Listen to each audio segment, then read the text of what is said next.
My name is Elizabeth. I am 6 years old, and though I cannot see the world like you do, I can feel it deeply, beautifully, and in ways only God can make possible. My story is one of loss, love, and God's amazing grace. It's a story that proves that even when you walk through the darkest valley, as Psalm 23:4 says, I will fear no evil, for you are with me. Your rod and your staff, they comfort me. I was born in a small village in Africa to parents who loved me deeply. My mother's touch was soft and warm, and my father's voice was strong and reassuring. But I never saw their faces. I was born blind. My mother used to tell me that God had a special plan for me.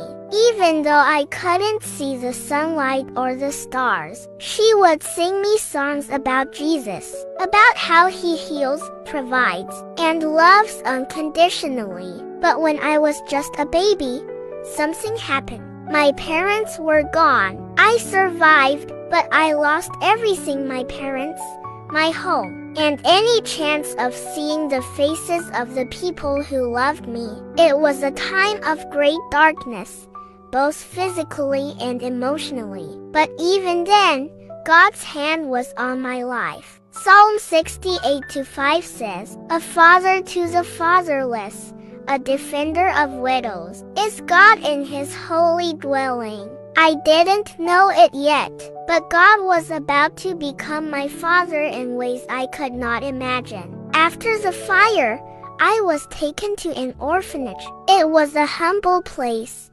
but the people there were kind. They told me stories about Jesus and his love for children like me. I began to feel a spark of hope, a light that shone even though I couldn't see it with my eyes. One day, a woman named Mama Grace visited the orphanage. She was an evangelist, traveling from village to village, spreading the good news of Jesus Christ. When she spoke, it was as if her words reached deep into my heart. She said, The Spirit of the Lord is on me, because he has anointed me to proclaim good news to the poor. He has sent me to proclaim freedom for the prisoners, and recovery of sight for the blind. Luke 4:18. I felt like she was speaking directly to me. Mama Grace took a special interest in me. She taught me how to pray, how to listen to God's voice, and how to trust him with my whole heart. She told me that my blindness was not a curse, but a gift that God could use to show his glory. For we live by faith, not by sight. 2 Corinthians 5:7. She would remind me. It was during one of these lessons that I decided to give my life to Jesus. I was only 4 years old, but I knew in my heart that I wanted to serve him. From that day on, my life began to change. At the orphanage, I was given a dog named Jack. Jack was no ordinary dog. He was a gift from God.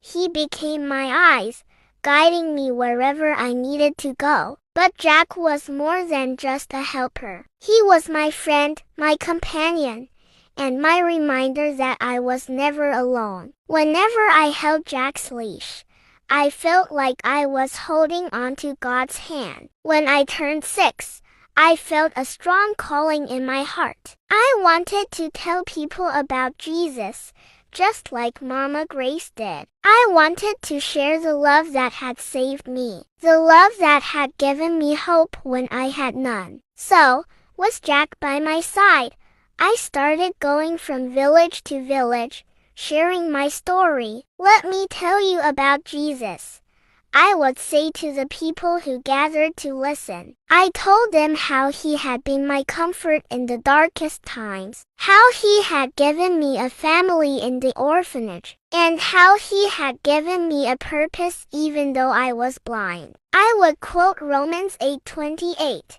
and we know that in all things, God works for the good of those who love him, who have been called according to his purpose. I told them that even though I couldn't see, I could feel God's love in every step I took, in every breeze that touched my face, and in every wag of Jack's tail. One day, I visited a village where people were struggling with drought and hunger. I stood before them, holding Jack's leash tightly, and said, God sees your pain. He sees your tears, and he loves you.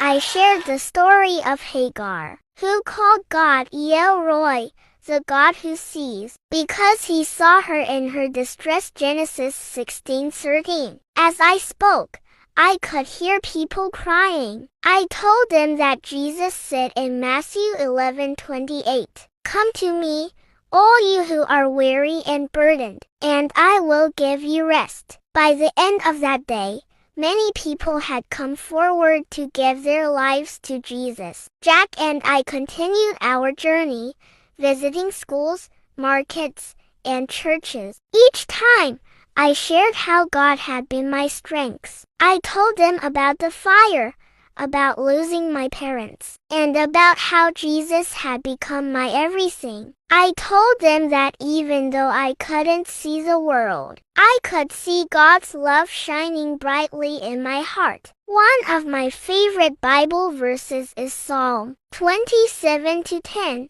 Though my father and mother forsake me, the Lord will receive me. I told people that this verse had become my life's testimony. Now, as I stand here before you, I want to leave you with this message. No matter what you're going through, no matter how dark your situation may seem, God is with you. He loves you, and he has a purpose for your life. And if he can use a little blind girl like me to share his word, he can use you too. All you have to do is trust him. Proverbs 3:5-6 says, Trust in the Lord with all your heart and lean not on your own understanding. In all your ways submit to him, and he will make your path straight. Thank you for listening to my story. Jack and I will continue to go wherever God leads us, sharing his love and his word. Because even though I cannot see, I know that God is guiding every step I take. May God bless you all. Please like, share, and subscribe to support us. Remain blessed.